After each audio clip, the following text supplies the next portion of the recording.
শুভেচ্ছা সবাইকে।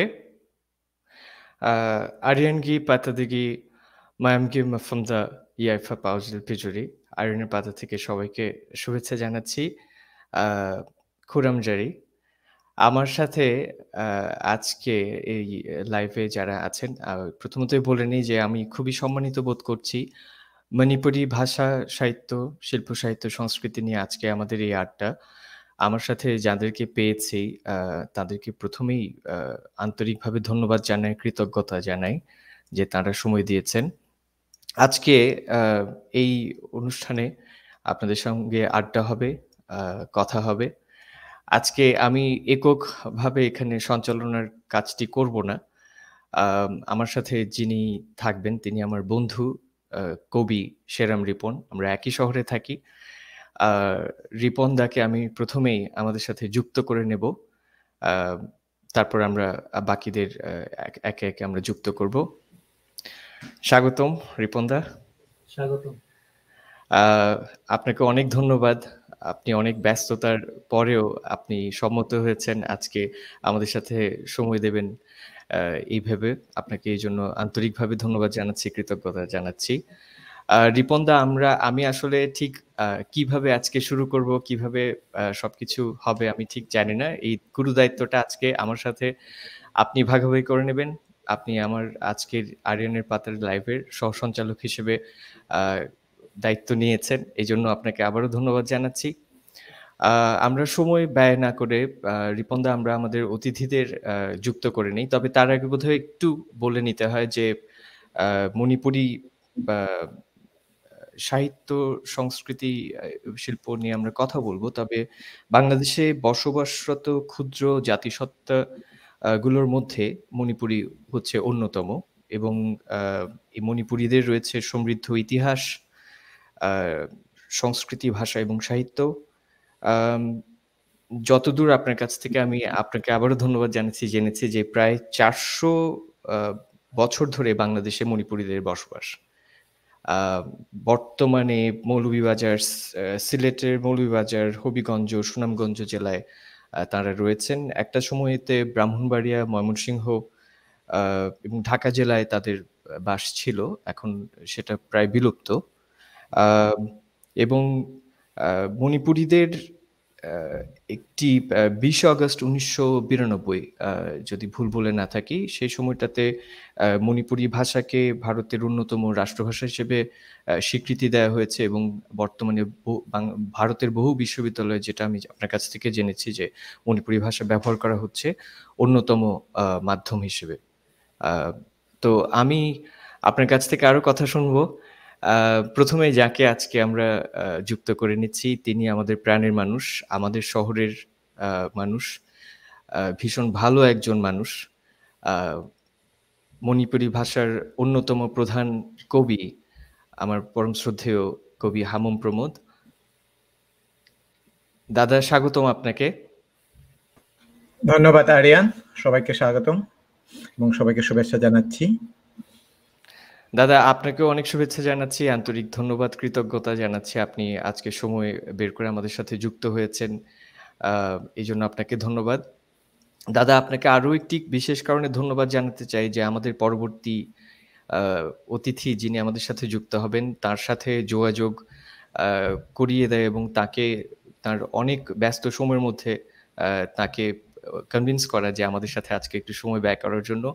আ আপনাকে এবং রিপন দা আপনাদের দুজনকেই ধন্যবাদ জানাচ্ছি। আ আমাদের শ্রদ্ধাভাজন যাকে আমরা ওজা বলে সম্বোধন করি। তিনি বিশিষ্ট কবি এবং গবেষক এ.কে. সেরাম। আমরা এ.কে. সেরাম আমি কি কাকা বলে ডাকবো? আ হ্যাঁ, হ্যাঁ, কাকা যেহেতু আমরা সবাই কাকাই বলি। কাকাকে আমরা যুক্ত করে নিচ্ছি।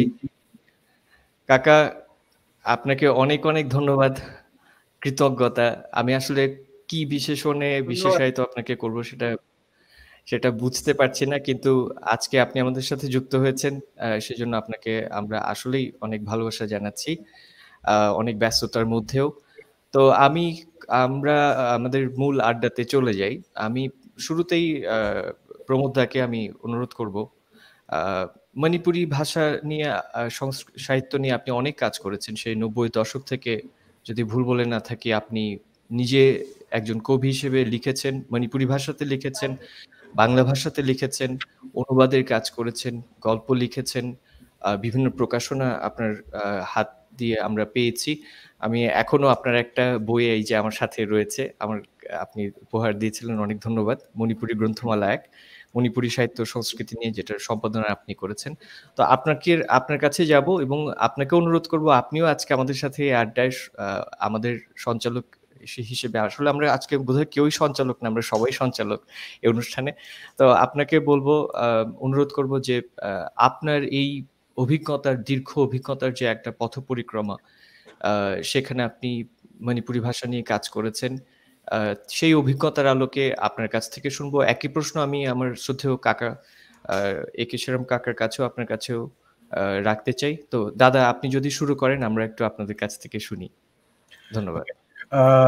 ধন্যবাদ আরিয়ান, এবং যারা এখানে শুনছেন এবং যারা দেখছেন সবাইকে শুভেচ্ছা। আর আমার শ্রদ্ধেয় সেরাম কাকাকে নমস্কার জানাচ্ছি। আসলে মণিপুরি ভাষার দীর্ঘক্ষণ আলাপ করার মতো আজকে হয়তো খুব একটা সময় পাবো না। আমি যতটুকু সময় পাই এর মধ্যে কাকা সেরামকে নিয়েই আমি আলোচনা করব, কারণ আমার চাইতে উনি আরো বেশি ভালোভাবে জানেন এবং এই কি নিয়ে অনেক দিন ধরে চর্চা করছেন। যদিও যান্ত্রিক ত্রুটি বা নেটওয়ার্কের কারণের জন্য ওনাকে হয়তো মাঝে মধ্যে আমরা হারাতে পারি, এখনই আমরা হারিয়ে গেছি বা হারাচ্ছি। তো আশা করি আবার সংযুক্ত হবেন। আপনারা সবাই জানেন যে মণিপুর একটি আলাদা প্রদেশ ইন্ডিয়া বা ভারতের। আমাদের মূল আদিভূমি বাংলাদেশে না, আমাদের মূল আদিভূমি হলো ইন্ডিয়া বা ভারতের মণিপুর রাজ্য। মণিপুর রাজ্য থেকে বাংলাদেশে আগমন তো আজ থেকে প্রায় 300-350 বছর আগে। মণিপুরি ভাষা বা বাংলাদেশে মণিপুরীদের কিছু বলার আগে মণিপুর সম্পর্কে আগে একটু বলে নেই। মণিপুর একটি প্রাচীন রাজ্য, যে রাজ্য আগে মণিপুর নামেও পরিচিত ছিল না। এই রাজ্য পরিচিত ছিল কাংলিপাক, মৈত্রাবাক বা কারো কারো কাছে মেখলি এবং কারো কাছে তো শুধু মেইতেইলাই পাক। তো ওইখান থেকে আস্তে আস্তে করে 1891-এর যে ব্রিটিশ কি হলো, পরাজিত হল। 91-এ আমাদের একটা অ্যাংলো মণিপুর একটা ওয়ার হয়েছিল। এই ওয়ারে পরাজিত হওয়ার পরে মণিপুরীরা বা মণিপুর রাজ্য ব্রিটিশ ইন্ডিয়ার অন্তর্ভুক্ত হয়। এরপরেই হলো আজকে ইন্ডিয়ার একটি প্রদেশ বা স্টেট হিসাবে স্বীকৃতি পেয়ে এখনো ইন্ডিয়ার মধ্যেই একজন ইন্ডিয়ার নাগরিক হিসেবে মণিপুরে পরিচিত। আর বাংলাদেশে আগমন হচ্ছে সেই 350 বছর আগে ঐতিহাসিক কারণেই। আমাদের পূর্বপুরুষেরা যখন দেশীয় আমাদের যে রাজন্যবর্গের শাসনের সময় ভাতৃবর্গের মধ্যে যুদ্ধ বিগ্রহ যেটা হয় স্বাভাবিকভাবে, এবং এরপরে একটা 7 বছরে 7 ইয়ার্স একটা ওয়ার হয়েছিল বার্মিজদের সাথে। ওই বার্মিজদের সাথে যে দীর্ঘ যে যুদ্ধ হয়েছিল, ওই যুদ্ধের পরিপ্রেক্ষিতে অধিকাংশ মণিপুর রাজ্য থেকে বিতাড়িত হয় বা পালিয়ে যেতে বাধ্য হয়। তখন আসামের কাছাড়, তারপরে ত্রিপুরার আগরতলা থেকে শুরু করে সমগ্র আসাম, কাছাড় এবং বৃহত্তর অঞ্চলে ছড়িয়ে ছিটিয়ে পড়ে। এর আগে আরো দু একটা ঘটনা আছে, এর আগেই আমরা কি করেছি। আর মণিপুরি ভাষা হলো আমরা সবাই জানি যে মঙ্গোলীয় মহাপরিবারের তিব্বত বর্মশাখা কুকিচিন গোষ্ঠীর অন্তর্ভুক্ত। তো মণিপুরি ভাষা বাংলাদেশে খুব বেশি হয়তো পরিচিত না সবার কাছে, কারণ সংখ্যার দিক দিয়ে খুবই নগণ্য। আমরা যেটা বলি যে 40,000 কি 50,000-এর মতো, যদিও সংখ্যায় কম, কিন্তু শিল্প সাহিত্য সংস্কৃতিতে বাংলাদেশের যে অন্যান্য যে ক্ষুদ্র জাতিগোষ্ঠী আছে মণিপুরের একটা অন্যতম। তো এই ফাঁকে আমি কাকা সেরামের কাছে যাচ্ছি।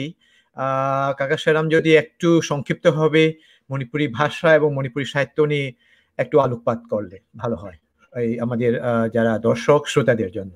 ধন্যবাদ। ধন্যবাদ প্রবোধ। মণিপুরি ভাষা কিন্তু অত্যন্ত পুরনো এক ভাষা।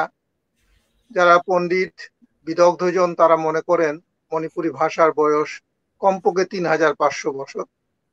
এবং মণিপুরী সাহিত্যের সূচনাও অনেক আগে, প্রথম শতাব্দীতে। প্রথম শতাব্দীতে মণিপুরের রাজা হয়েছিলেন পাখাংবা। 33 খ্রিস্টাব্দে তিনি সিংহাসনে আরোহণ করেন। তার সিংহাসন আরোহণের সময় সূর্য দেবতার উদ্দেশ্যে একটি গীতি কবিতা উৎসর্গ করা হয়েছিল অগ্রি নামের। সেই অগ্রি হলো মণিপুরী সাহিত্যের প্রাচীনতম নিদর্শন। তবে সেটা ছিল মৌখিক সাহিত্য। লিখিত সাহিত্যের প্রথম নমুনা আমরা পাই তৃতীয় শতাব্দীতে।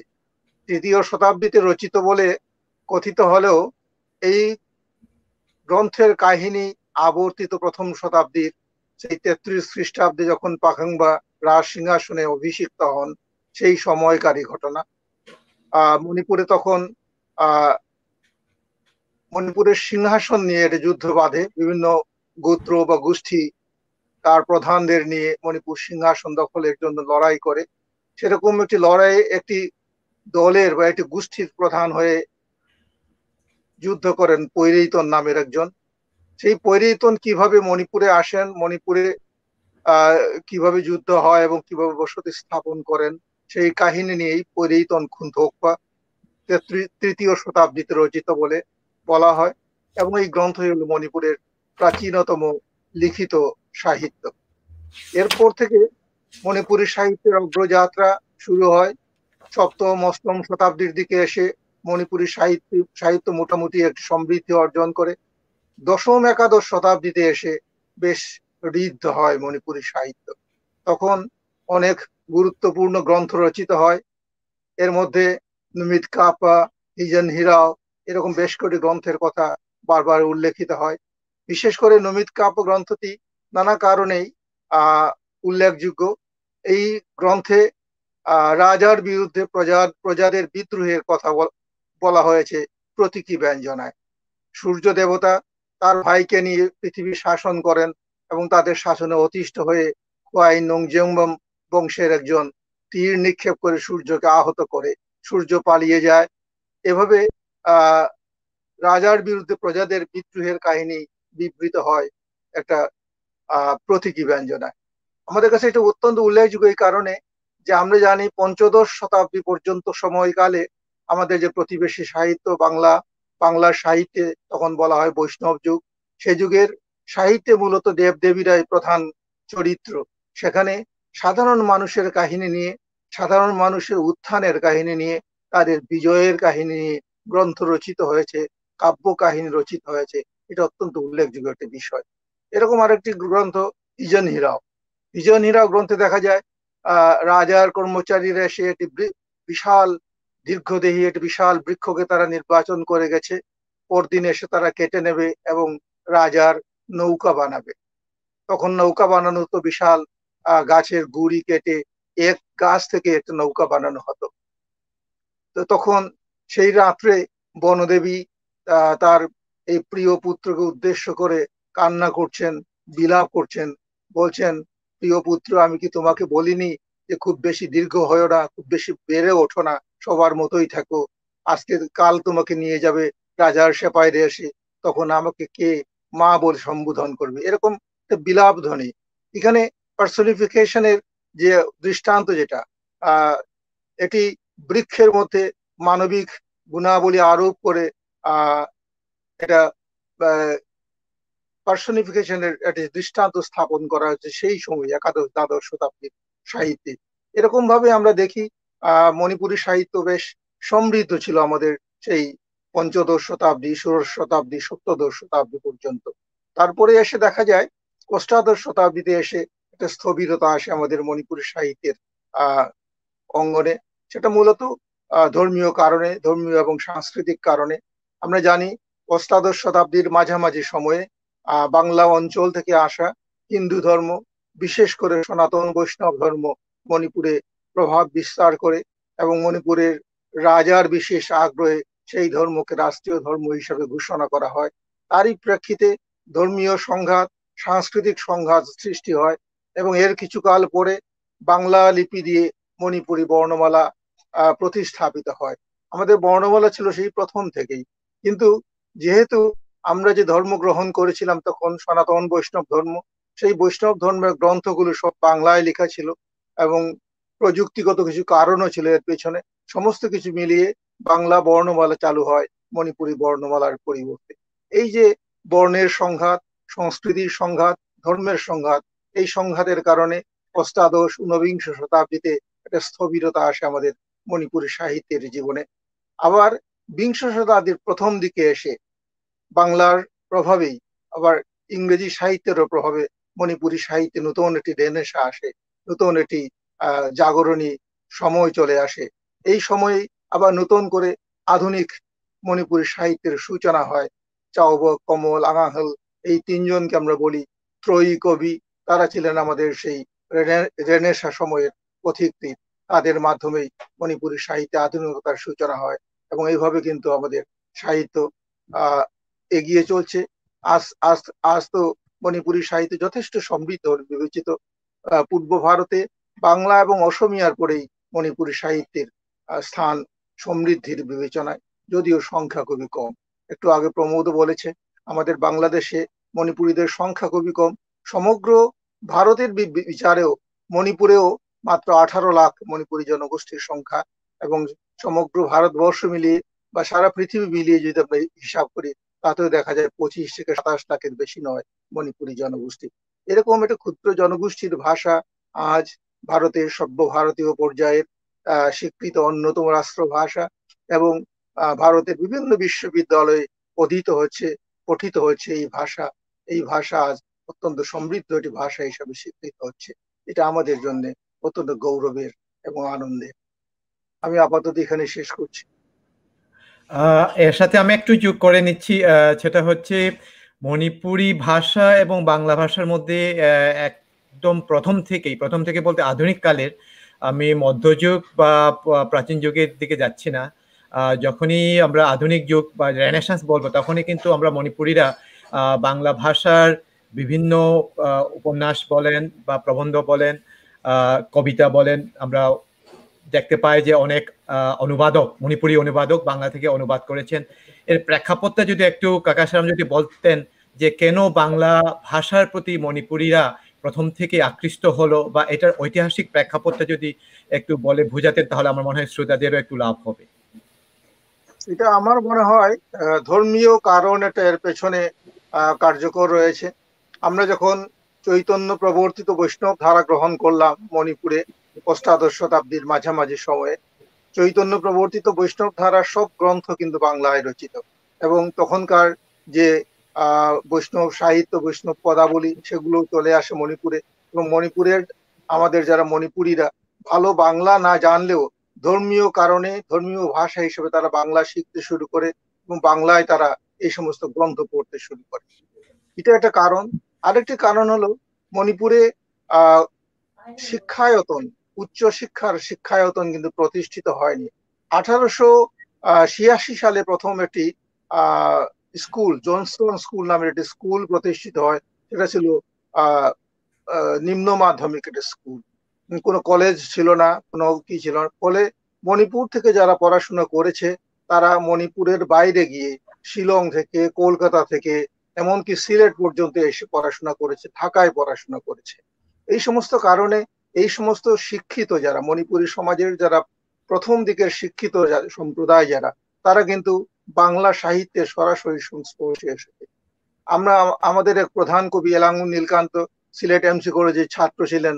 তিনি সিলেটে এসে বাংলা সাহিত্য, বিশেষত রবীন্দ্র সাহিত্য এবং জীবনানন্দ সাহিত্য সম্পর্কে অবহিত হন এবং মুগ্ধ হন এই সমস্ত সাহিত্যের সৌন্দর্যে। পরবর্তীতে তারা যখন লিখতে শুরু করেন তখন স্বাভাবিক কারণে বাংলা ভাষার, বাংলা সাহিত্যের যে প্রভাব, সেই প্রভাব চলে আসে তাদের সাহিত্যে। পাশাপাশি কিন্তু ইংরেজি সাহিত্যের একটা প্রভাবও ছিল। এটা ছিল মূলত, যেহেতু 1891 সাল থেকে মণিপুর ইংরেজদের দখলে চলে যায়, তার আগে থেকেও মণিপুরে ইংরেজ প্রতিনিধি ছিল, রাজপ্রতিনিধি, এবং তাদের মাধ্যমে ইংরেজি চর্চা হতো। ইংরেজি সাহিত্যে কিছু কিছু গ্রন্থ চলে আসতো মণিপুরে, এবং তারা ইংরেজি ভাষা এবং সাহিত্যের সাথে পরিচিত ছিল। এইভাবে ইংরেজি এবং বাংলার দুই ভাষার প্রচ্ছন্ন প্রভাবে কিন্তু মণিপুরি সাহিত্যে আধুনিকতা আসে ঊনবিংশ শতাব্দীর শেষ পাদ থেকে শুরু করে বিংশ শতাব্দীর প্রথম দিকে। এবং এই সময়ে যারা লেখালেখি করেছেন যারা সাহিত্য চর্চা করেছেন তারা অধিকাংশই হয় বাংলা না হয় ইংরেজি সাহিত্যে শিক্ষিত মানুষ। ফলে বাংলার প্রভাব পড়েছে। আমরা দেখেছি বঙ্কিম উপন্যাসের প্রভাব পড়েছে। প্রথম দিককার যে আমাদের উপন্যাস মাধবী যেটাকে বলি আমরা, এটা হলো মণিপুরী সাহিত্যের প্রথম উপন্যাস, কবি কমলের লেখা। এই উপন্যাসে বঙ্কিমের উপন্যাসের সুস্পষ্ট প্রভাব আমরা লক্ষ্য করি। একইভাবে বিভিন্ন কবিতায় রবীন্দ্রনাথের জীবনানন্দের কবিতার প্রভাব আমরা লক্ষ্য করেছি। এইভাবেই কিন্তু প্রভাব তো চলে এসেছে। এই প্রভাব আমি মনে করি মণিপুরী সাহিত্যের জন্য ভালো হয়েছে, আমাদের জন্য একটা সৌভাগ্যের কারণ হয়েছে। না হলে এই বাইরের এই প্রভাব না থাকলে হয়তো মণিপুরী সাহিত্যে আজকের এই আধুনিকতা আসতো না।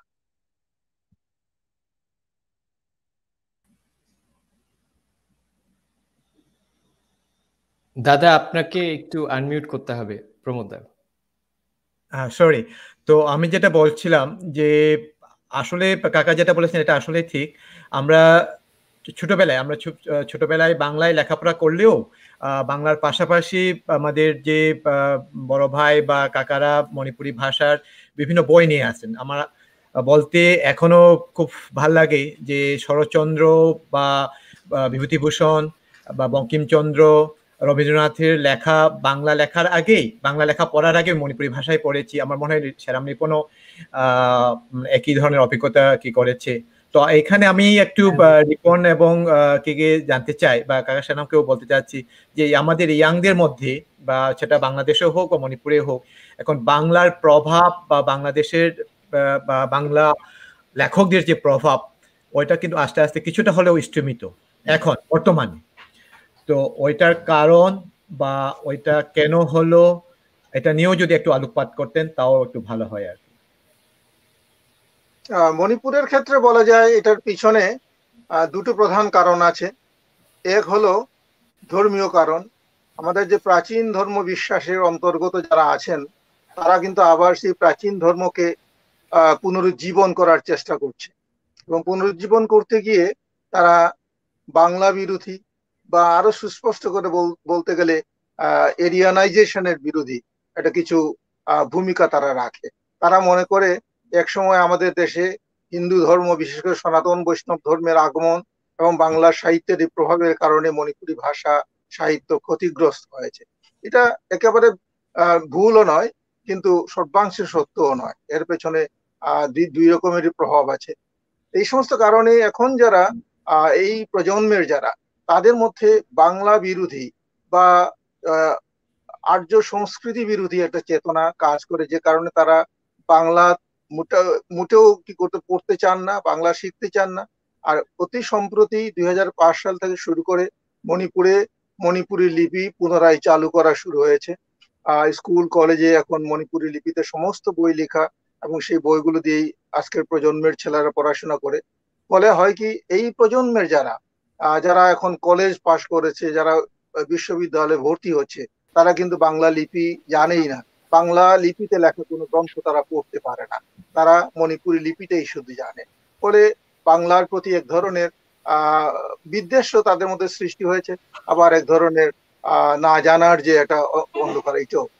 কিন্তু বাংলাদেশের মণিপুরি যারা আমরা, আমাদের মধ্যে আমারও মনে হয় এখনো ওইরকম ভাবে বাংলা বিদ্বেষ আসেনি। আমরা সবাই যেহেতু বাংলা ভাষা সাহিত্যের সাগরে ডুবেই বড় হয়েছি, আমাদের পড়াশোনা বাংলায়, আমাদের সমস্ত কিছু বাংলায়। আমরা বাংলাকে মাতৃভাষাই বলি, দ্বিতীয় মাতৃভাষা, আমাদের প্রিয় মাতৃভূমির ভাষা হিসেবে। ফলে আমরা কিন্তু বাংলা সাহিত্যের আলোকেই কিন্তু বিশ্ব সাহিত্যকে দেখি। আমরা কিন্তু বাংলা সাহিত্যকে এখনো ভালোবাসি। তো আমাদের ক্ষেত্রে ততটা প্রযোজ্য না, কিন্তু মণিপুরের ক্ষেত্রে এবং আসামের ক্ষেত্রেও যারা মণিপুরের খুব কাছাকাছি এবং যারা মণিপুরি ভাষায় পড়াশোনা করেন স্কুল কলেজে, তারা কিন্তু এখন বাংলা বিরোধী একটা মনোভাব নিয়ে কাজ করেন। ফলে বাংলার প্রভাব কমে যাচ্ছে। বাংলা জানেন এমন মানুষ এখন মণিপুরে খুব একটা নেই। যারা দু একজন আছেন তারাও এখন বাংলায় কিছু লিখেন না, বা বাংলা বর্ণমালা দিয়েও লিখেন না, এখন এরকম অবস্থা সৃষ্টি হচ্ছে। আচ্ছা, এই প্রসঙ্গে রিপন যদি একটু শেয়ার করেন তার দিক থেকে যে মণিপুরি সাহিত্য এবং সাহিত্য চর্চা বা তার যে কি অভিজ্ঞতা, সেটা রিপন। দাদা আপনাকে অসংখ্য ধন্যবাদ। আর আমি আসলে আরিয়ান ভাইকেও ধন্যবাদ জানাতে চাই এই সুযোগে। যে মণিপুরি ভাষা নিয়ে উনি অসীম আগ্রহ প্রকাশ করেছেন এবং আজকে আমাদেরকে এই প্ল্যাটফর্মে নিয়ে এসে এই যে আমাদের সাহিত্য, সংস্কৃতি এবং শিল্পের বিভিন্ন বিষয়গুলো নিয়ে আলোচনা করার সুযোগ করে দিয়েছেন। সেটার জন্য আসলে আরিফ ভাই আপনাকে অসংখ্য ধন্যবাদ। এবং আমার ধারণা বাঙালি পাঠক যারা আছেন, বাঙালি শ্রোতা যারা আছেন, দর্শক যারা আছেন, তারা কিছুটা হলেও এখান থেকে কিছু তথ্য পেতে পারেন যারা আগ্রহী এই বিষয়ে। আসলে বিষয়টা হলো মণিপুরীরা মণিপুরীদের সাহিত্য, মণিপুরী সাহিত্য, সংস্কৃতি এই বিষয়গুলো নিয়ে অজয় এতক্ষণ অনেক গুরুত্বপূর্ণ তথ্য আমরা শুনলাম। এবং কিন্তু বিষয়টা হলো যে সংখ্যা স্বল্পতার কারণে এবং সংখ্যা স্বল্প একটি জনগোষ্ঠীর সাহিত্য হওয়ার কারণে এই বিষয়গুলো আমাদের যে সমৃদ্ধ একটি সাহিত্য রয়েছে, সমৃদ্ধ সংস্কৃতির অধিকারী, এই বিষয়গুলো সাধারণ অর্থাৎ মূল জনগোষ্ঠী যারা বাঙালি জনগোষ্ঠী বাংলাদেশে, তাদের কাছে এখন পর্যন্ত অনেকটাই অপ্রকাশিত। সুতরাং এই ধরনের আলোচনা আজকে যেরকম যে ধরনের যে বিষয়গুলো নিয়ে আলোচনা হচ্ছে, এবং সবচেয়ে বড় কথা হচ্ছে অজয় সেরাম আমাদের সাথে আছেন, যিনি এই বিষয়ে আলোচনা করার জন্য সবচেয়ে উপযুক্ত একজন। বাংলাদেশে ওনার মাধ্যমেই সাহিত্য চর্চা এখনো, সংস্কৃতি চর্চা এখনো এগিয়ে যাচ্ছে ওনার হাত ধরে। আমি আমরা হয়তো পরবর্তীতে এই বিষয়গুলো আর শুনবো। দাদা প্রমোদ যেটা বলেছেন যে আমার ক্ষেত্রে যেটা হয়েছে, আমার সাহিত্য চর্চা এবং সংস্কৃতি চর্চার যে বিষয়গুলো খুব উল্লেখযোগ্য কোনো বিষয় না। আসলে আমি ছোটবেলা থেকে, আমি সংক্ষিপ্তভাবে একটু বলি যে ছোটবেলা থেকে সাহিত্য, সংস্কৃতি এই বিষয়গুলোর প্রতি আমি আকৃষ্ট ছিলাম ছোটবেলা থেকে, এবং আমি চেষ্টা করতাম যে বিভিন্ন বই পড়ার অভ্যাসটা আমার ছোটবেলা থেকে সৃষ্টি হয়। এটার অন্যতম কারণ হচ্ছেন কিন্তু আমার পারিবারিক পরিমণ্ডলে বই পড়ার যে পরিবেশটা, এইটা একটা ছিল। সেই ক্ষেত্রে কিন্তু অজয় সেরাম, আমার বাবা, ভাইরা যারা ছিলেন, তারা অনেক বই কালেকশন করতেন, পত্র পত্রিকা রাখতেন। এখন পর্যন্ত দৈনিক পত্রিকা আমাদের এখানে নিয়মিত পড়া হয়। তো সেই সূত্র ধরে আমার আগ্রহটা শুরু হয়, এবং এক পর্যায়ে আমি লেখালেখি করার চেষ্টা করি। এই লিখতে আমার ভালো লাগতো আমার ছোটবেলা থেকে। তো সেখান থেকেই শুরু, মূলত সেখান থেকে সেইভাবেই শুরু। আমার মনে আছে যে আমার প্রথম কবিতা ছাপা হয়, সেটা হলো 1990 সালে ইপন নামে একটি লিটল ম্যাগাজিনে। এই ইপন ম্যাগাজিনটা কবি সনাতন হামম, আমাদের শ্রদ্ধেয় একজন বড় ভাই, কবি সনাতন হামম, উনার সম্পাদনায় প্রকাশিত হতো। এবং আমার লেখা একটি ছোট কবিতা, বাংলা ভাষার একটি কবিতা, ওই ইপন পত্রিকায় লিটল ম্যাগাজিনে ছাপা হয়। আপনারা জানেন যে লিটল ম্যাগাজিন বাংলাদেশের মণিপুরী সাহিত্য চর্চার ক্ষেত্রে লিটল ম্যাগাজিন অনেক গুরুত্বপূর্ণ একটা ভূমিকা আছে। এখন পর্যন্ত কিন্তু লিটল ম্যাগাজিনের অনেক বড় একটা ভূমিকা বাংলাদেশের মণিপুরী সাহিত্য চর্চার ক্ষেত্রে আছে। তো আমার লেখা ওই ইপম পত্রিকায় প্রথম ছাপা হয়। পরবর্তীতে এইভাবে আমি লেখার আরো উৎসাহ পাই, এবং এইভাবে আমি অধ্যয়ন করার চেষ্টা করি। এইভাবে আমি এখন পর্যন্ত আমার বই পড়ার, সাহিত্যের প্রতি যে আগ্রহটা সেটা এখনো আছে। চেষ্টা করি লিখে যাওয়ার। আমি এই পর্যন্ত আসলে তেমন কিছু লিখিনি, কিন্তু আমার চেষ্টাটা এখনো আছে, এতটুকু বলতে পারি। আসলে অনেক ধন্যবাদ দাদা, বলেন। আমরা তো বেশ কিছু আলোচনা শুনছি, এবং আমি আসলে বারবার করে স্ক্রিন থেকে নিজেকে সরিয়ে নিচ্ছি, কারণ আপনাদের কথাগুলো শুনতে এত গুরুত্বপূর্ণ অনেকগুলো তথ্য পাচ্ছি আমার শ্রদ্ধেয় কাকা শেরম কাকার কাছ থেকে, আপনার কাছ থেকে, আমার বন্ধু রিপনের কাছ থেকে। আসলে আমি আপনাদের কথাগুলো শোনার প্রেক্ষিতে আমি জাস্ট একটা ছোট্ট একটা জায়গা অ্যাড করতে চাই। যেহেতু আমার শ্রদ্ধেয় শেরম কাকা আছেন, অনেকক্ষণ ধরে আলোচনা হচ্ছে, বন্ধু রিপনদা উনি ওনার প্রথম কবিতার কথা বলছিলেন। আমি একটা কবিতা খুঁজে পেয়েছি, আমি আসলে পাঠের লোভ সামলাতে পারছি না। এটা আমাদের শ্রদ্ধেয় শেরম কাকার প্রথম একটি কাব্যগ্রন্থ, যদি ভুল বলে না থাকি, ২৮ বসন্তের ফুল। কাকা নিশ্চয়ই আপনার মনে আছে। সেখানে আপনি কবিতাটি লিখেছিলেন এবং অনুবাদ আপনি করেছেন। আমি অনুবাদের অংশটা একটু পড়ি, যদি কাকা সময় সুযোগ হয় তাহলে কাকা আমাদেরকে এটা মেইতেই ভাষাতে আমাদেরকে যদি শোনান পরে। কবিতাটির আমি একটু কয়েকটা লাইন একটু পড়তে চাই। এই কদিন আগেও তো এমন ছিল না, এখন সুগভীর অরণ্যানী আমার চারিদিক ক্রমশ গ্রাস করছে। অরণ্যের ভাষা আমি বুঝি না, সে গম্ভীর নির্ঘোষ, সে নিকষ কালো শব্দাবলী আমার কেবল দীর্ঘ ৯ মাসের কালো রাত্রি বলে ভ্রম হয়। আমি বিমূঢ় হতচকিত হই, অন্তর্লীন এক বিস্ময়ে আর বেদনায় হতবাক হই। ঈশ্বর, তুমি তো আমার হৃদয়ে চেতনার দীপাবলি জ্বালো, তুমি তো তোমার চকিত বিদ্যুৎ লোকে খণ্ডিত করো আমার অহংবোধের নিরংশী অন্ধকার। অতএব ঈশ্বর, আমি চাই তোমার দীপ্তির একটুকু রেশ একবার বিচ্ছুরিত হোক, সে বিচ্ছুরণ একবার শুধু দাবানল হোক, শুধু একবার সে অরণ্য দীপিত হোক। কবিতাটি অরণ্য দীপিত হোক। শ্রদ্ধেয় কাকার একেশ্বরম কাকা আছেন, আমাকে মার্জনা করবেন যদি কোথাও ভুল বলে থাকি। আমি কাকার কাছে একটু যেতে চাই যে অনেক অনেক ধন্যবাদ কাকা। আমরা তো আরো কিছু নিশ্চয়ই সাহিত্য ভাষা নিয়ে আমরা কথা বলবো। আমরা একটু যেহেতু আমি একটা কবিতা আপনার পড়েছি, আমি জানি আপনার অসংখ্য লেখা, আমার সেই সৌভাগ্য বা আমাদের সেই সৌভাগ্য হয়নি সবকিছু পড়ার। আপনার কাছ থেকে আমরা যদি একটু একটা কবিতা শুনে আসি, তারপর আবার আমরা আলোচনায় যাই, কেমন হয় দাদা? হ্যাঁ, ঠিক আছে। কবিতাটি মণিপুরিতে পড়বো না বাংলায় পড়বো না? দুই ভাষাতে এবং বাংলাতে। হ্যাঁ, আগে মণিপুরি পড়ে তারপরে বাংলায় একটু অনুবাদটা বলে দিলে সবার জন্য ভালো হয়। একটু আগে এখানে স্ক্রিনে যে মন্তব্যগুলো যাচ্ছে সবগুলো দেখাও যাচ্ছে না, খুব ছোট করে লেখা আমার ওই মোবাইলের স্ক্রিন। একটা মন্তব্য আমার চোখে পড়লো যে কোনো ভাষায় কোনো ভাষার প্রতিপক্ষ নয়, মণিপুরি ভাষার চর্চা আরো বেশি বেশি করে হোক। কে লিখেছেন আমি জানি না, আমি ঠিক নাম পড়তে পারিনি। চমৎকার কথা, আমরাও তাই বিশ্বাস করি, কোনো ভাষায় কোনো ভাষার প্রতিপক্ষ না। আমি আমার আলোচনায় যদিও বলেছি যে মণিপুরে এখন বাংলা বিরোধী কিছু চেতনা কাজ করছে, এটা ভাষার জন্য নয়, এটা ধর্মীয় কিছু কারণ থেকে।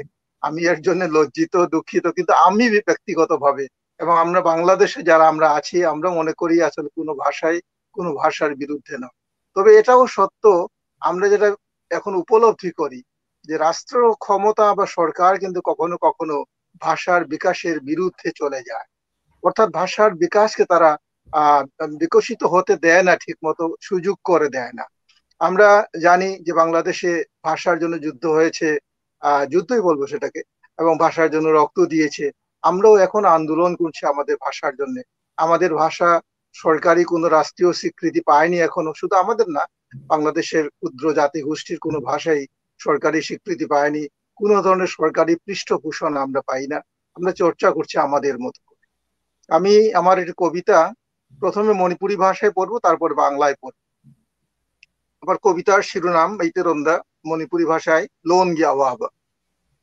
এইনা ওয়াঙাঙি এগি ইরনাই লোনদা, কানামাত্তানা খাংবিদে লোনাদো, কানানা সুতাবিদে এগি থামোই নুঙ্গি মিকাপ মিরাও খোল, কানানা সুখাংদে এগি আওয়াবাগি আরোন বাবারি সিংবুন, aduna malem shigi miyam laktala iduna shu eidi ithantani ithanta eidi mi mayamagi marol khangi makhogi mai mit hakchangi kayat khudingna ngang libalon madupumnamak eidi ningthi na khangi makhoina karino pami bai egondagi karamba paujel makhoina sandok ningliba eigi thokta thamoida wakhal kachin kaya khudingda loina khangi ai ꯑꯩꯒꯤ ꯂꯣꯟꯗꯅꯤ ꯃꯈꯣꯏꯅ ꯈꯪꯕꯤꯗ꯭ꯔꯤꯕ ꯑꯋꯥꯕꯗꯤ ꯑꯩꯒꯤ ꯃꯤꯆꯤꯛ ꯃꯤꯔꯥꯎ ꯈꯣꯜ ꯇꯥꯗ꯭ꯔꯕ ꯄꯨꯟꯁꯤ ꯑꯇꯤꯌꯥꯁꯤꯗ ꯑꯍꯥꯟꯕ ꯑꯣꯏꯅ ꯈꯣꯟꯖꯦꯜ ꯐꯥꯎꯍꯟꯕꯤꯈꯤꯕ ꯅꯨꯖꯥ ꯈꯖꯤꯛꯇꯪ ꯁꯣꯛꯂꯛꯄꯗ ꯃꯥꯅ ꯑꯩꯒꯤ ꯋꯥꯈꯜꯒꯤ ꯁꯃꯨꯗ꯭ꯔꯨꯗ ꯃꯈꯣꯜ ꯊꯣꯛꯇꯕꯒꯤ ꯑꯀꯟꯕ ꯏꯔꯥꯎ ꯈꯣꯜꯕꯅ ꯇꯅꯤ ꯈꯜꯂꯤꯕ ꯑꯗꯨꯒꯤ ꯅꯨꯖꯥꯗꯨꯅ ꯐꯥꯎꯕ ꯑꯩꯒꯤ ꯂꯣꯟ ꯈꯪꯕꯤꯗ꯭ꯔꯦ ꯍꯧꯖꯤꯛ꯫ ꯑꯗꯨꯗꯤ ꯑꯩꯕꯨ ꯑꯁꯨꯝ ꯍꯥꯏꯅ ꯈꯔ ꯈꯔ ꯇꯧꯗꯨꯅ ꯃꯥꯡꯈꯤꯗꯧꯔꯕ ꯁꯨꯝ ꯂꯣꯟ ꯊꯣꯛꯇꯕꯒꯤ মাপাল নাইট্রো ব্ল্যাক হোল মাদা। এর বাংলা অনুবাদ আমার নিজের করা। কবিতার শিরোনাম দিয়েছি ভাষা। আমি কথা বলি আমার নিজস্ব ভাষায়, কিন্তু সে ভাষা বুঝে না কেউ। কেউ শোনে না আমার হৃদয়ের অনন্ত ক্রন্দন, কেউ জানে না আমার বেদনার নিগুড় কাহিনী। পৃথিবীর এই জনারণ্যে থেকেও তাই আমি বড় একাকী। আমি তো অনেকের ভাষা বুঝি, তাদের চোখ মুখ শরীরের প্রতি অঙ্গ প্রত্যঙ্গ যে ভাষায় কথা বলে, আমি তার প্রায় সবটুকুই বুঝি। বুঝি তারা কি চায় আমার কাছে, কি বাণী তারা পৌঁছে দিতে চায় আমার বুধের আকাশে, আমার চেতনার অলিন্দে অলিন্দে কি বার্তা ছড়িয়ে দিতে চায়, সব বুঝি। আমার ভাষা কেবল অবুদ্ধ থেকে যায় তাদের কাছে। এমনকি যে নারী আমার নৈশব্দের ক্ষীরোদ সাগরে প্রথম ধ্বনির জন্ম দিয়েছে, যার সামান্য স্পর্শ আমার শিরায় শিরায় প্রতিরক্ত প্রবাহের সৃষ্টি করে, শব্দহীনতার সুতীব্র শব্দের এক সর্বগ্রাসী সুনামি গর্জন, সেও বুঝে না আমার ভাষা। তবে কি আমি এভাবেই শেষাবধি হারিয়ে যাব ভাষাহীনতার এক কৃষ্ণ বিবরে? ধন্যবাদ। অসাধারণ, অসাধারণ কাকা, অনেক অনেক ধন্যবাদ। আপনি আসলে একটা কমেন্টের কথা বলছিলেন। আপনি, আমি বলছি আপনার আমাদের সবার জানার জন্য, যিনি কমেন্টটা করেছেন তিনি আমার বিশেষ একজন প্রিয় মানুষ, আমার অগ্রজ প্রতিম এবং আমার আবৃত্তি গুরু, আমার মেন্টর। সব অনেকভাবে আমি তাকে বিশেষায়িত করতে পারি। ভীষণ ভালো একজন মানুষ, কবি সোহেল আনোয়ার। বাংলাদেশের আবৃত্তি জগতে এখন যারা কাজ করে যাচ্ছেন, সে ৯০-এর দশক থেকে গত ২৬ বছর ধরে এই মানুষটি নিরলস পরিশ্রম করে যাচ্ছেন। আমি তার সান্নিধ্য পেয়েছি, এখনো পাচ্ছি, এবং এই মানুষটি কিন্তু আমাদের সাথে আজকে ব্যাকস্টেজে আছেন। আমরা অনুষ্ঠান শেষ করে একটু, আমরা যখন সময় পাবো আমরা তার সাথে নিশ্চয়ই কথা বলবো, আপনাদের সাথে পরিচয় করিয়ে দেব। আর আরো কিছু কমেন্টস এসছে, আমি একটু, দর্শকরা অনেক ভালো ভালো কমেন্টস করছেন, আমি একটু যদি পড়ে আসি। সুবর্ণাদি আবৃত্তির মানুষ, আমার দিদি, শুভকামনা জানিয়েছেন। অর্পিতাদি, তিনিও আবৃত্তির মানুষ, তিনি শুভকামনা জানিয়েছেন। সুচিত্রাদি, আমার গুরুজন এবং আমার আবৃত্তি সহযোদ্ধা, উনি শুভকামনা জানিয়েছেন। ইফাদ এখানে লিখেছে বেস্ট অফ লাক, ধন্যবাদ। আর সোহেল ভাই উনি লিখেছেন যে আমরা মণিপুরী শিল্প সাহিত্য সংস্কৃতির সমৃদ্ধ ভান্ডার থেকে আমরাও কিছুটা জানতে পারবো। আয়োজন সার্থক হোক, আমাদের সাথেই থাকুন ভাইয়া, ধন্যবাদ আপনাকে। শুভরক্ষিত ভীষণ ভালো আবৃত্তি শিল্পী, ও সুইডেন থেকে আমাদের সাথে যোগ দিয়েছে, ও আমাদের সবাইকে শুভেচ্ছা জানিয়েছে, আপনাদের শুভেচ্ছা জানিয়েছে। এছাড়া এখানে শিখা, উনি আমাদের সাথে যুক্ত হয়েছেন, সবাইকে অভিনন্দন জানিয়েছেন। ভিন্নধর্মী একটি আয়োজন, আজকের এই আলোচনায় আড্ডায় অনেক নতুন কিছু জানতে পারছি, আপনাকে ধন্যবাদ। উনি আমাদের সাথে আছেন। এছাড়া আমাদের বাবলাদা, আমাদের শহরের প্রিয় মুখ, বাবলাদা আমাদের সবাইকে শুভকামনা জানিয়েছেন। আমরা আবার আড্ডায় ফিরে যাই। নিশ্চয়ই কাকার কাছ থেকে আমরা আরো কিছু শুনবো। আমি জানি আমার বন্ধু রিপন দা, আপনি কিছু বলেছিলেন যে আমাদের মণিপুরি ভাষাতে গাওয়া কিছু গান এবং নাচ, আমাদের অনেক কষ্ট করে আপনি ভিডিওগুলো জোগাড় করেছেন। কাকা, দাদা, আপনাদের কাছ থেকে অনুমতি চাইছি, আমরা কি একটা মণিপুরি ধ্রুপদী নাচ দেখে আসি আমরা? সেই ব্যাপারে আমাদের রিপন দা একটু বলুক, তারপর আমরা আবার আলোচনায় আসি। আচ্ছা, ঠিক আছে। হ্যাঁ, ঠিক আছে, রিপন দা। নিশ্চয়ই।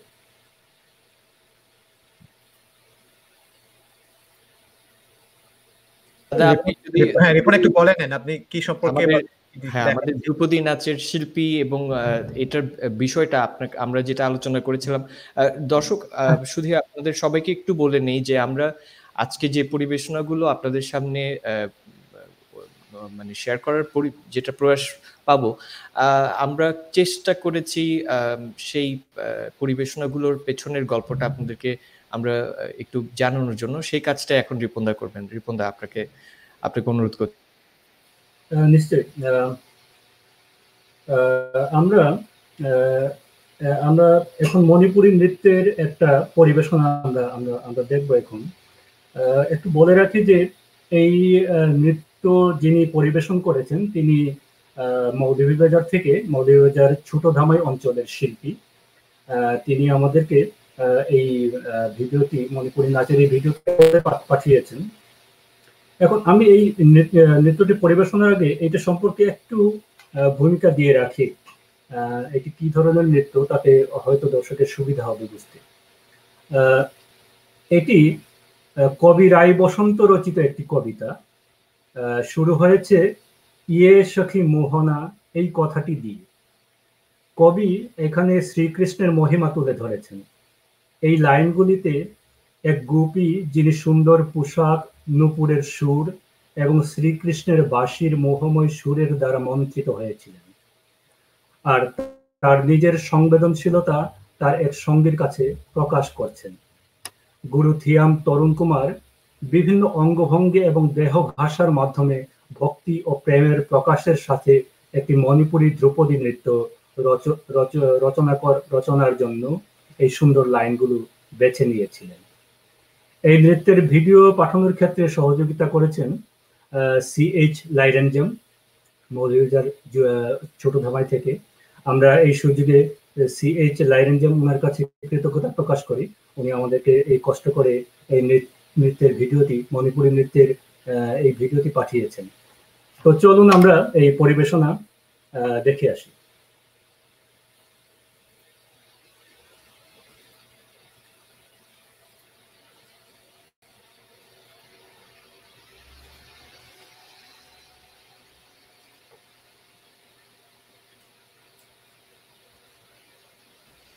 বন্ধুরা, আমরা একটু সময় নিচ্ছি স্ক্রিনটা শেয়ার করার জন্য।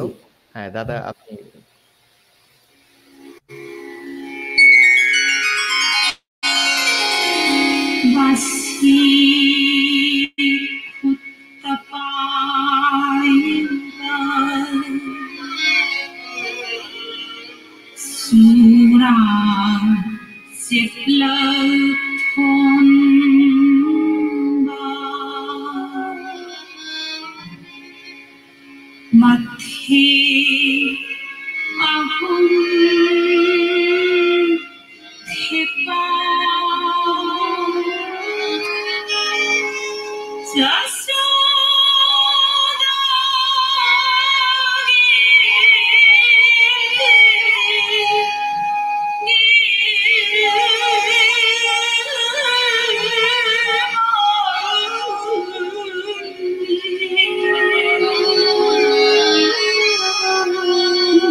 আমরা চমৎকার একটি মণিপুরী নৃত্যের পরিবেশনা দেখলাম। আমি শিল্পী লিমথই লাইরেঞ্জাম, আপনাকে অসংখ্য ধন্যবাদ জানাতে চাই, কৃতজ্ঞতা জানাতে চাই আমাদেরকে এই চমৎকার পরিবেশনাটি উপহার দেওয়ার জন্য। আমরা আশা করি আমরা হয়তো ভবিষ্যতে নিশ্চয়ই এই ধরনের পরিবেশনা আরো ব্যাপক আকারে দেখতে পারবো। নিশ্চয়ই, আমি আপনার সাথে এই বিষয়ে সহমত পোষণ করছি রিপনদা। আমরা আড্ডা শুরু করেছিলাম বেশ কিছুক্ষণ আগে, প্রায় আমরা 1 ঘন্টার কাছাকাছি আমরা আড্ডা দিয়ে যাচ্ছি। আমার মনে হচ্ছিল যে আমি জাস্ট কিছুক্ষণ আগে আমরা কথা বলা শুরু করেছি। সময় তো সময়ের গতিতে বইবেই, কিন্তু আমাদের এই প্রাণের আড্ডা চলুক। আমি প্রমোদদার কাছে একটু আসি। দাদা, আমরা কাকার কাছ থেকে একটা কবিতা শুনেছি।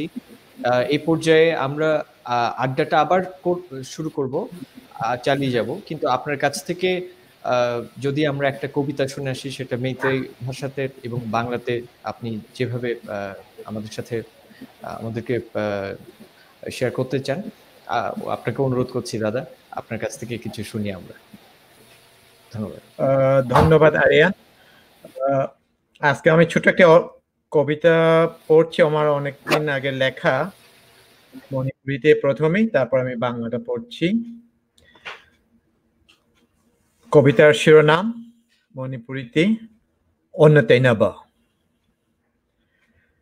কাউথোকনারোই সিহাইখিবদাইনি নং এই মাপোক আমা তাতনা থানারোই ওয়াসাকনাখি ইবানি লংখ্राक लोंगना हिपलगा खनखि दोमता थमोय नुंगदा फावरखि अकनबा चैना अमा नोमा हाइखि ऐना लक्खि सरस्वती चंदी बेहुलागी धारानि नंगसे राधा कृष्ण खंबा थोइपि पनखि नंग सुनोंगमा अदुबु थापतोकना खेंगासिदि राधागा कृष्णगा खंबागा थोइबिगा लाइफदिबि अमा कोइपाइ पाइखि इमांगदा नारेंग हुत्तबा इरोय लाबा अमा लेपखि मांगदा खाकना नो खोंखि हुईलाबा अमा चेनफम खंद्रबा काली मरेदु चिक्सिल्ली सीता द्रौपदी माइनुपेमचा कदोमदगिनो मफी मरोल याउदना लमजाउसिदा लाइनिंग थौ इंद्र ज्यूस पाखंबा महादेव ओंथोइना लाकनरी लैनांग कफुट मरक्सिदा पिरांग सिंथरखिराबोन दुर्योधन नोंबान गिमितलुदा क्लियोपेट्रा मोनालिसा सन्द्रेम्बिगी नोफेट तोबो माइथों ई चदुम खोमजिंदगी खोइदो सिनथुंगना लैगी दोलाइदा फमलिबा नंगबु कनानो थमोइगी तांथा फाउदबरा नंगदी अमुक्तंग येंगलमु केदौगे मिंगसेलदा ओइरबसु हाइरमु ओंथोक्तुना नमाइदो कनानो लोंगलंबा ए उपसिल्लगी खंगहौदना बांग्ला অনুবাদটি করেছেন আমার বন্ধু শ্যারাম নিরঞ্জন শিরোনাম বিপ্রতীপ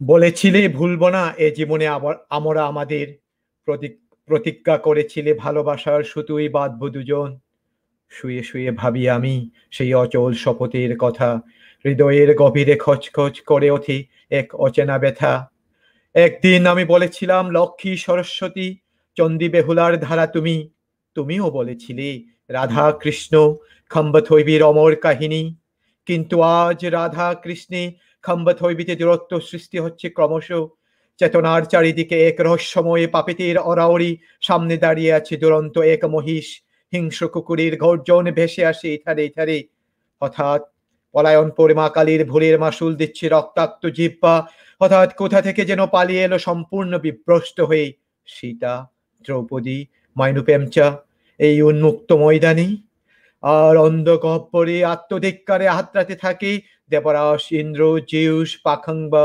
মহাদেব রাবণ দুর্যোধন আর নংবানের দুচোখে অশ্রুসিক্ত আজ ক্লিওপেট্রা মোনালিসা চন্দ্রেম্বির হাসিতে প্রশান্তি খুঁজতে গিয়ে দেখি ছুপ রক্তে রঞ্জিত হয়ে আসে স্তনাগ্র থেকে নাভিমূল কে তুমি বসে আছো পুষ্পরথী হৃদয়ের স্পন্দনে তুমি কি বিচলিত নও একবার তাকিয়ে দেখো চেতনার সারসিতে বলে যাও একবার কে তুমি আমি ভঙ্গি পরিবর্তন করে শুয়ে থাকি পুনরায় ধন্যবাদ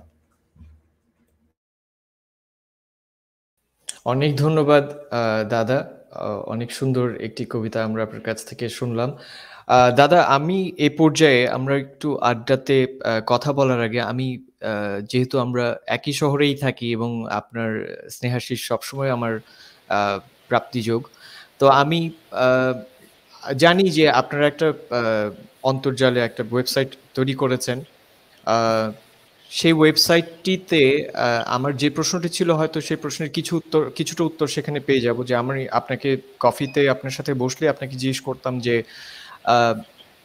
আপনি কাব্য সাহিত্যের সংক্ষিপ্ত ইতিহাস আপনার বইতেই লিখেছেন সেখানে প্রাচীন যুগ মধ্যযুগ এবং আধুনিক যুগের কথা বলেছেন এই যুগটাতে এই সময়টাতে শ্রদ্ধেয় কাকাও কিছু কথা বলছিলেন যে চর্চার ক্ষেত্রে কোথায় কোথায় অন্তরায়গুলো কোথায় বা আমরা কিভাবে যারা বাংলা ভাষাভাষী আছি তারা মণিপুরি ভাষার আস্বাদটা কিভাবে নিচ্ছি বা আমরা কতটুকু পাচ্ছি সেটাও একটা অন্যতম কারণ আজকে আমার বহুদিনের একটা পরিকল্পনা বা আশা ছিল যে আমি একটু জানবো বাংলাদেশের মধ্যে একই ভূখণ্ডে থেকে আমাদের এত সমৃদ্ধ কিছু ভাষা রয়েছে বিভিন্ন ভাষা রয়েছে তার মধ্যে মণিপুরি মেইতেই ভাষা অন্যতম তো সেই আশা থেকে বা অভিপ্রায় থেকে আমি বলবো যে আজকের এই আয়োজন তো আপনার কাছ থেকে আমি সেই বিষয়টা একটু জানতে চাই আপনি যে ওয়েবসাইটটি তৈরি হয়েছে এবং এই ওয়েবসাইটটি তৈরি করার পেছনে অন্যতম কারণগুলো কি এবং সেটা কি একটা সেতুর মতন কিনা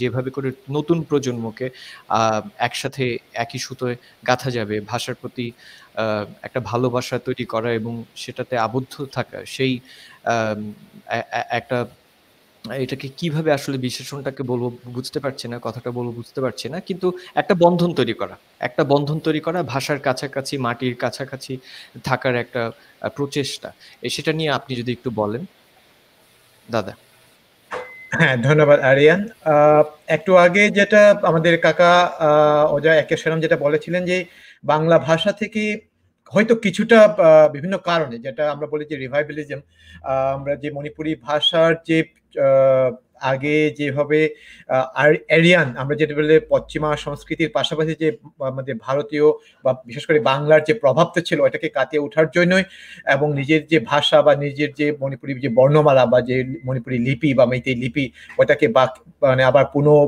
উদ্ভাবন করতে গিয়ে বা পুনরায় জাগরণ করতে গিয়ে বাংলাকে আমরা একটু পিছনে টানি কি করে নিচ্ছি, ওইটা হলো মণিপুরের ক্ষেত্রে। কিন্তু এখানে একটা বলে রাখে যে এখনো কিন্তু বাংলাদেশে হোক, আসামে হোক, মণিপুরেও কিন্তু বাংলা সাহিত্যের অনেক কি বলবো, সেটা কবিতায় হোক, প্রবন্ধই হোক এবং উপন্যাস হোক, ওইটা কিন্তু আমরা অনুবাদ করে যাচ্ছি। আমি যেমন আমাদের একে সারাম কাকা যেটা একটা অনুবাদ করেছেন ভানুমতি দেবীর মণিপুরি থেকে বাংলা, আর ধর এর মধ্যে এখানে আছে বাংলা এবং মণিপুরি দুটাই। আর পাশাপাশি আমাদের যে ইয়াং যে ছেলেগুলো আছে বাংলাদেশের, এরাও অনুবাদ করেছেন। আমাদের মাইসনাম রাজেশ, স্বর্ণকমল আমাদের মণিপুরের কবি এবং বিশিষ্ট নাট্যকার, এবং এমন শুধু মণিপুরের বা ইন্ডিয়ার না, পৃথিবীর বিখ্যাত নাট্যকারদের মধ্যে একজন আমাদের রতন থিয়ামের লেখা কবিতার বাংলা অনুবাদ। তারপরে হলো এরকম অনেক লঘু লাইসাং থেমের কবিতা, এটা হলো মাইবম সাধনের অনুদিত কবিতা।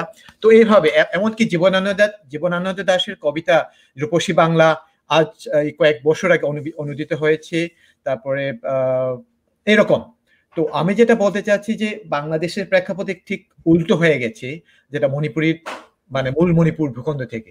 বাংলাদেশে তো আমাদের সংখ্যার দিক দিয়ে কম এবং আমাদের লেখা পড়া বা কারিকুলামে বাংলা ভাষা এবং বাংলা ভাষায় একমাত্র মাধ্যম যেটা, বা কেউ হয়তো ইংরেজিতে পড়েন কিন্তু মণিপুরে বেশিরভাগই বাংলাতেই পড়েন।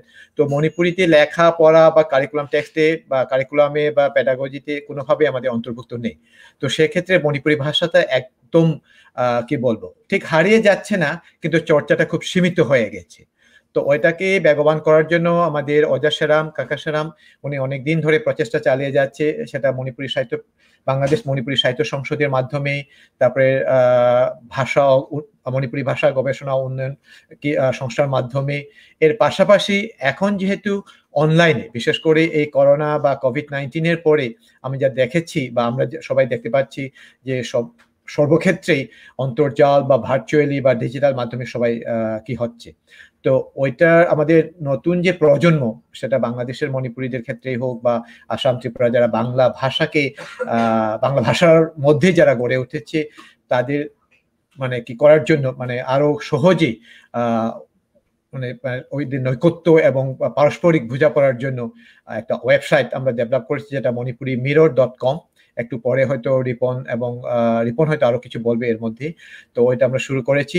এটা একটা মাল্টিল্যাঙ্গুয়াল, মূলত মণিপুরি, বাংলা এবং ইংরেজি, কিন্তু মূলত আমরা থাকতেছি মণিপুরি এবং বাংলাতে প্রাধান্য থাকবে। এখানে লেখা আমাদের নিয়মিত নিউজের পাশাপাশি মণিপুরি সাহিত্য, সংস্কৃতি এবং বিভিন্ন কার্যক্রম নিয়েও থাকবে। ওইখানে আপনার কি থাকবে, আমাদের যে আর্কাইভ, যে বাংলাদেশ থেকে যত গ্রন্থগুলো বা যে ম্যাগাজিনগুলো আমাদের কিতে চলে গেছে বা পাবলিশ হয়ে গেছে, ওইটাও আমরা ওইখানে রাখবো। আর পাশাপাশি মণিপুরের বিভিন্ন নিউজ, মানে মূল মণিপুর ভূখণ্ডের এবং আসাম ত্রিপুরা ভূখণ্ডের যতগুলো নিউজগুলো আছে বা যে লেখাগুলো আছে, ওইগুলোও আমরা নিয়ে আসবো। তো এইভাবেই আমরা সাজিয়েছি। ওইটা নিয়ে আমরা পরে হয়তো বিস্তারিত আলাপ করবো। আজকে আপাতত ওইটুকুই থাক। দাদা, আমি একটু আপনার সাথে যখন আলাপ প্রসঙ্গে আমি কিছু আপনার কাছ থেকে মানে কিছু প্রকাশনার ছবি পেয়েছিলাম, আপনি যদি অনুমতি দেন, আমি যদি আমার আক্ষেপটা বা আকুতিটা এই জায়গাতে যে, যেমন আজকে আমি শ্রদ্ধেয় কাকার যে কবিতাটি পড়েছি, এই কবিতাটি হয়তো আপনার সাথে পরিচয় না হলে বা আপনাদের সাথে আমার এই সৌভাগ্য না হলে কাছাকাছি আসার, হয়তো আমার পক্ষে জানা যেত। আমি যেহেতু আগ্রহী, আমি হয়তো বাংলাদেশে গেলে এই বইটা আমি সংগ্রহ করতাম। কিন্তু নর্থ আমেরিকাতে বা বিশ্বের বাইরে যারা আছেন, তাদের পক্ষে এখন অন্তর্জাল ছাড়া তো খুব বেশি সবসময় যে সবাই বই কিনে আনতে পারছে বা সব বই সংগ্রহে রাখা যাচ্ছে, সেটাও কিন্তু না। সেক্ষেত্রে এই দায়িত্বগুলো যে নেয়া, আমি আপনাকে সাধুবাদ জানাই, আমার শ্রদ্ধেয় কাকাকে সাধুবাদ, কৃতজ্ঞতা জানাই যে আপনারা ব্যক্তিগত পর্যায়ে নিজেদের কাঁধের উপরে এই দায়িত্বগুলো তুলে নিয়েছেন এবং বেশ কয়েক দশক ধরে আপনারা কাজগুলো করে যাচ্ছেন।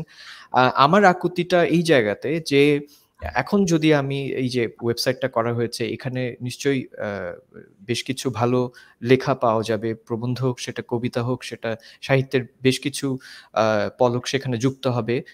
পাশাপাশি আপনি বলেছেন যে তথ্য এবং কারেন্ট নিউজ অ্যাফেয়ার্স যেগুলো আছে সেগুলো আমরাও সেখানে পাবো। আমার যেই আকুতিটা সেটা হচ্ছে এই যে প্রকাশনাগুলো হচ্ছে বা হয়েছে, বেশ কিছু প্রকাশনা, আমি সেই ছবিগুলোতে যাচ্ছি একটু পরে। এগুলোকে সামনের দিকে এগিয়ে কিভাবে নিয়ে যাওয়া যায়? ধরেন আমি যদি প্রসঙ্গক্রমে বলি যে আপনি বলেছেন আ বাংলা সাহিত্যের অনেকগুলো অনুবাদ মণিপুরীতে হয়েছে। তাই না? কিন্তু এই যে মণিপুরী সাহিত্যের অনুবাদটা কি বাংলায় সেইভাবে হয়েছে কিনা এই প্রশ্নটা আমি বিনীতভাবে শ্রদ্ধেয় কাকা এবং আপনার কাছে রাখবো। তবে তার আগে আমি একটু কয়েকটা সেকেন্ড সময় নিব। কিছু ছবি আছে যেমন আপনি যদি আমি ছবিগুলো শেয়ার করছি, দাদা যদি একটু বলেন আমাদেরকে এই বইগুলোর ব্যাপারে। একটা অন্তত আমাদের দর্শকরা যারা আজকে দেখছেন বা পরবর্তীতে দেখবেন তারা একটা ছোট্ট একটা ধারণা পাবেন। কারণ অনেকগুলো প্রকাশনা একসাথে তো আনা যাচ্ছে না ছবিতে। তারপর একটা ধারণা পাবেন। আমি ছবিগুলো শেয়ার করছি। আচ্ছা, এইগুলা হলো বাংলাদেশ থেকেই মণিপুরী লেখক এবং কবিদের লিখিত প্রবন্ধ, গল্প, কবিতা গুলার বই।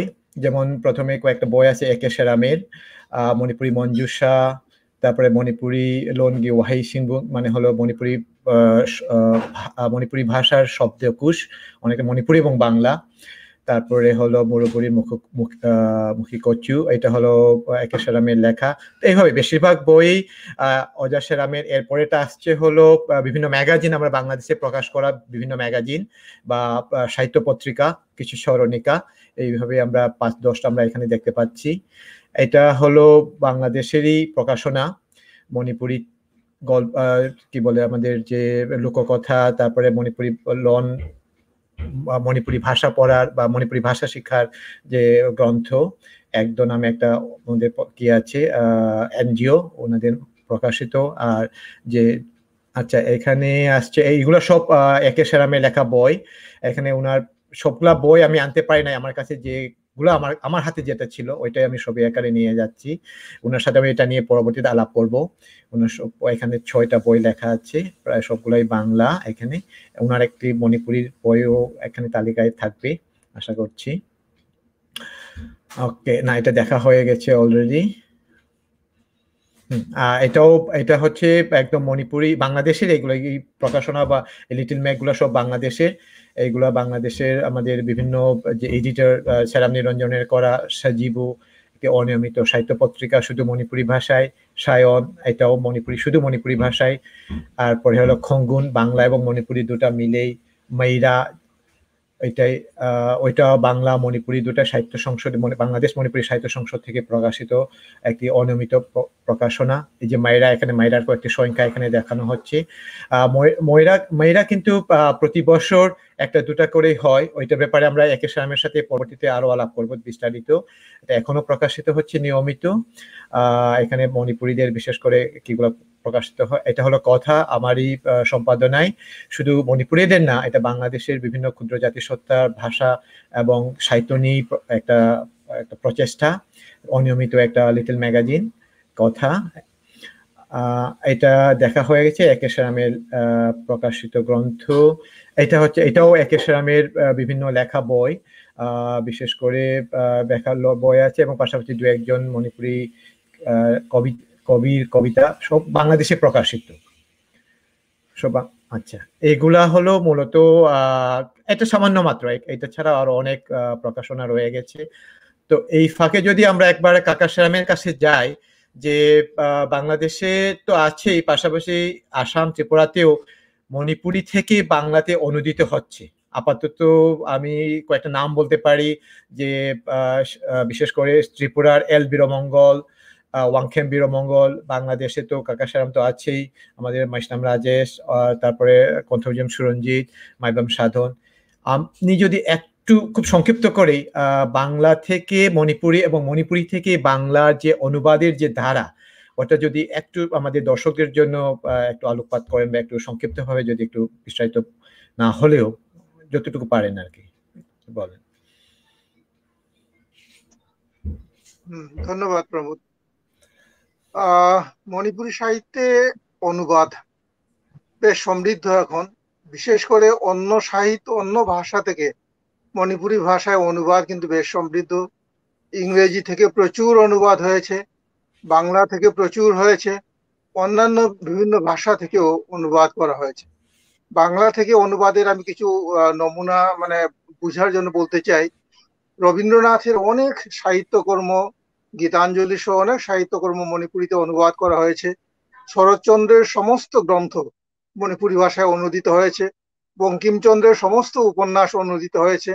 এছাড়াও ক্লাসিক্যাল পর্যায়ের যত সাহিত্য আছে এবং ইভেন আধুনিক সময়ের শামসুর রহমানের কবিতা বা ওই তসলিমা নাসরিনের লজ্জা, এই সমস্ত বইগুলো অনুদিত হয়েছে মণিপুরি ভাষায়।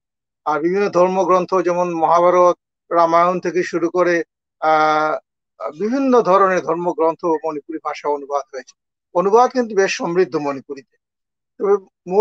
তবে মণিপুরি থেকে বাংলায় অনুবাদ এই বিষয়টা এখনো বেশ দুর্বল। এর পিছনে কারণ হলো, আমি আগেই বলেছি যে মণিপুরে এখন বাংলা ভাষা জানেন এমন লোকজন খুঁজে পাওয়া মুশকিল। এক দুইজন আছেন, তারা কিছু কিছু কাজ করছেন, সাহিত্য একাডেমির মাধ্যমে কিছু কিছু কাজ করছেন বেশ উল্লেখযোগ্য, কিন্তু এটার সংখ্যায় খুবই অপ্রতুল। মণিপুরি থেকে যদি বাংলায় অনুবাদ করতে হয়, সেটা করতে হবে বাংলাদেশের লেখক যারা আছেন তাদেরকে, অথবা ত্রিপুরার যারা আছেন। কারণ বাংলাদেশ এবং ত্রিপুরার যারা লেখক তারা বাংলাও যেমন জানেন, একই সাথে মণিপুরি ভাষাও জানেন। কিন্তু এই ক্ষেত্রে ত্রিপুরায় হোক আর বাংলাদেশে হোক, আমাদের লেখক সংখ্যা খুবই কম।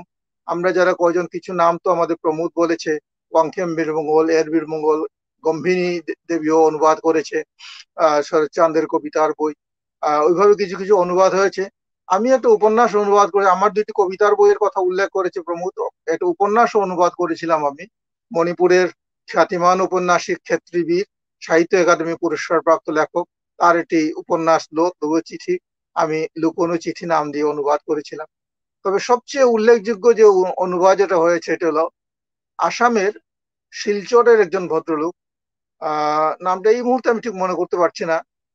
উনি মণিপুরের একটি উপন্যাস নংদি তারা খিদ্রে, এই উপন্যাসটি তিনি অনুবাদ করেন বাংলায়, এবং অনুবাদ করে সেই বছরের জন্য তিনি মণিপুরি থেকে বাংলায় অনুবাদ করা, অন্য ভাষা থেকে বাংলায় অনুবাদ করা এই ক্যাটাগরিতে সাহিত্য একাডেমি পুরস্কার পান। এটা খুব উল্লেখযোগ্য একটি বিষয়, কারণ একজন মণিপুরি থেকে বাংলায় অনুবাদ করে, বাংলা ভাষাভাষী জনগোষ্ঠীর মধ্যে তো অনেকেই অনেক অনুবাদ করেছেন, এর মধ্য থেকে তিনি সাহিত্য একাডেমি পুরস্কার পেয়েছেন অনুবাদের জন্য। এটা খুবই উল্লেখযোগ্য একটি বিষয়। এইভাবে কিছু কিছু অনুবাদ চলছে এখন, এবং আমাদের দায়িত্ব বেশি আমি মনে করি। এখানে আমরা যারা বাংলাদেশে বসবাস করি, আমাদেরই দায়িত্ব বেশি, আমাদেরকে এই কাজটা আরো বেশি করে করতে হবে। এই বিষয়ে আমাদের যারা লেখক কবি আছেন তাদের দৃষ্টি আকর্ষণ করতে চাই, সবাই যেন আমরা কিছু কিছু করে অন্তত কাজ করার চেষ্টা করি। অনেক ধন্যবাদ কাশরাম।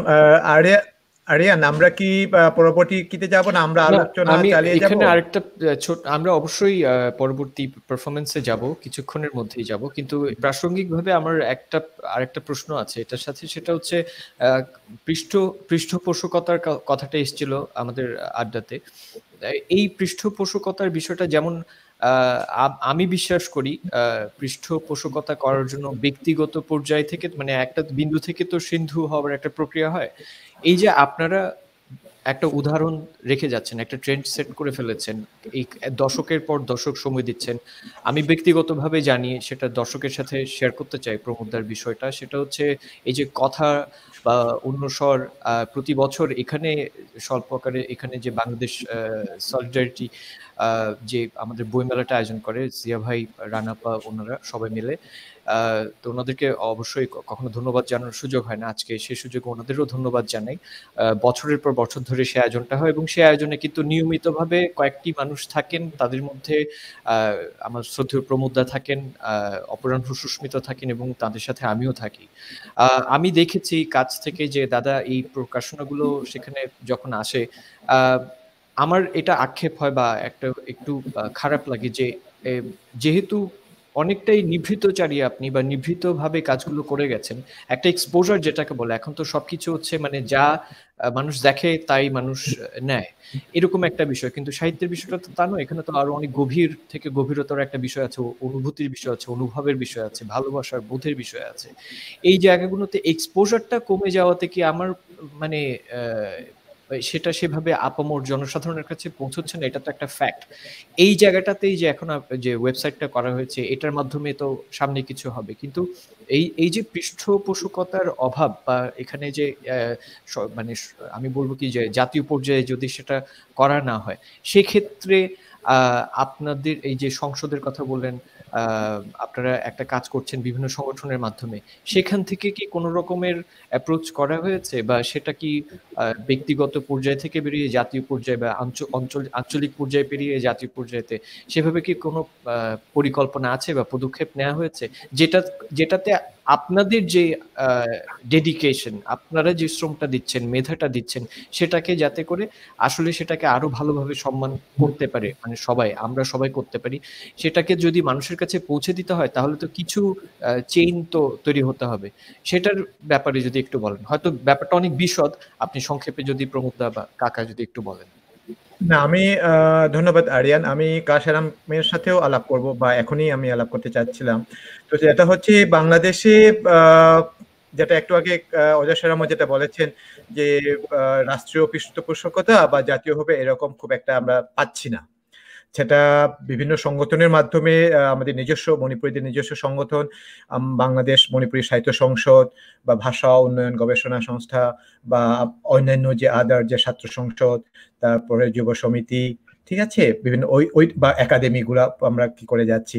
কিন্তু এর মধ্যে যেটা সবচেয়ে যেটা প্রবলেম বা যেটা সমস্যা, সেটা হচ্ছে বাংলাদেশের রাষ্ট্রীয় খাতে, যেটা বাংলা ভাষাকে উন্নয়নের জন্য বা বাংলা সাহিত্যকে উন্নয়নের জন্য রেডিও, টিভি, তারপরে হলো বাংলা একাডেমি, তারপরে হলো আপনার যে লাইব্রেরি বা গ্রন্থাগার, হাজারো প্রতিষ্ঠান আছে, কিন্তু বাংলাদেশের যে অপরাপর যে ভাষাগুলা, ওইটাকে উন্নয়নের জন্য বা ওইটাকে বিকাশের জন্য খুব একটা কি পাওয়া যাচ্ছে না। তো এক্ষেত্রে আমি কাকা সেরামের কাছে আমি যাচ্ছি যে আমি জানি, আমি তো দেশ থেকে অনেকদিন হয়ে গেছে বের হয়ে আছে, আমি 2003 বা হ্যাঁ 2003। তো এরপরের অবস্থাটা আমি জানি না। আমি যতটুকু দেখে আসছি, আগে যে আমাদের যে 21শে ফেব্রুয়ারির কি হতো, যে কবিতা পরিষদের জাতীয় কবিতা গীতে, ওইখানে আলাদা একটা মঞ্চ ছিল, বা পরের দিন অথবা ওই কি এর মধ্যেই যে আদিবাসী কবিতা মঞ্চ বা ওইরকম একটা কি ছিল, আমি জানি না আর কি হচ্ছে। তো ওইটা নিয়ে যদি কাকার সামনে যদি আরো বিস্তারিত যদি আলোকপাত করেন বা আলোচনা করেন যে বাংলাদেশে শুধু মণিপুরি না, আদার যে ভাষাগুলার উন্নয়ন বা সাহিত্য এবং ভাষা চর্চার জন্য কতটুকু কি পরিসর রয়েছে বা কি সব সমস্যা বা চ্যালেঞ্জ সময় যদি একটু আলোকপাত করেন বা একটু বলেন। আমি একটু সময় নেই, খুব বেশি সময় নেব না, একটু পেছন থেকে আসি আমি। বাংলাদেশে আমাদের মণিপুরীদের বসবাস তো প্রায় 400 বছরের, এটা আমরা সবাই স্বীকার করি। 200 বছর তো হলো আমাদের ওই চেহিতারের খুন্তা 7 ইয়ার্স ডিভাস্টেশন, যেখানে লার্জ স্কেলে মণিপুরে আসছিলেন বাংলাদেশে। সেখান থেকে হিসাব করলেও দীর্ঘ সময়, কিন্তু এই দীর্ঘ সময়ে কিন্তু বাংলাদেশে মণিপুরী সাহিত্যের চর্চা শুরু হয়নি, শুরু হয়েছে মাত্র 1975 সালে। এটা কিন্তু বেশ একটা অবাক করার মতো বিষয়। এর পিছনে নানা যৌক্তিক কারণ আছে, এত ব্যাখ্যা দিতে গেলে এখন সময় লাগবে অনেক। 1975-এ যেভাবে শুরু হয়, এই প্রসঙ্গটা একটু উল্লেখ করতে চাই আমি। আমি তখন সিলেটে থাকি, বাংলা কবিতা লিখি, আর বাংলা কবিতা সংগঠনের সাথে যুক্ত আমি। 1975-এ 21শে ফেব্রুয়ারির প্রভাত ফেরিতে নিয়মিত যাই, সবসময় সে বছরও গেছি। প্রভাত ফেরিতে গিয়ে ফুল দিয়েছি, শ্রদ্ধার্ঘ্য দিয়েছি। তারপরে কবিতার আসর হয় বিভিন্ন সংগঠনে, সেই আসরে অংশ নিয়েছি আমিও। অংশ নিতে গিয়ে হঠাৎ আমার ভিতরে একটা বুধের একটা অন্যরকম একটা কি সৃষ্টি হলো, যে খেলাঘরের শিশুরা আমার চেয়ে তখন কম বয়সে, তখন আমারও বয়স মাত্র 22-23 বছর, আমার চেয়ে কম বয়সের ছেলেরা কবিতা পাঠ করছে, স্বরচিত কবিতা পাঠ, এবং বাংলা ভাষার জন্য তারা কত কিছু করছে, কিন্তু আমি মণিপুরী সম্প্রদায়ের একজন হয়েও আমি মণিপুরী ভাষার জন্য কিছুই করছি না, বা আমাদের কেউই কিছু করছে না। এই যেটা বুধ আমার ভিতরে সঞ্চারিত হলো, এরপর থেকে আমি আমার বন্ধু বান্ধবদের সাথে কথা বললাম, কথা বলে যে আমরা কিছু করব, এই দৃষ্টিকোণ থেকে আমরা শুরু করলাম আলোচনা, এবং কয়েকজন মিলে একটা সংগঠন করলাম, বাংলাদেশ মণিপুরী সাহিত্য সংসদ। 1975-এ 11ই মে এবং ওই বছরের 16 ডিসেম্বরে প্রথম সংকলন বের করলাম, যার নাম হলো দীপান্বিতা, বাংলা মণিপুরি এবং বাংলা দুই ভাষায়। এবং এটাই হলো বাংলাদেশে মণিপুরি সাহিত্য চর্চার সূত্রপাত। তারপর থেকে দীপান্বিতা চলছে এবং মাঝখানে কিছু বিরতি ছিল এবং এটা পরিবর্তন ছিল। আমরা নাম পরিবর্তন করে ময়রা নাম দিয়েছি এবং ময়রা এখনো প্রকাশিত হচ্ছে। এখন পর্যন্ত এর 54টি সংখ্যা প্রকাশিত হয়েছে। এই হলো মোটামুটি ইতিহাস। আমি যেটা বলতে চাচ্ছি এটা হলো, এই যে আমাদের উদ্যোগ, এই উদ্যোগে আমরা সরকারি সহযোগিতা পাই না। আমরা চাই না যে তা না, আমরা সবসময় যোগাযোগ করি সরকারের বিভিন্ন মহলে বিভিন্ন ভাবে।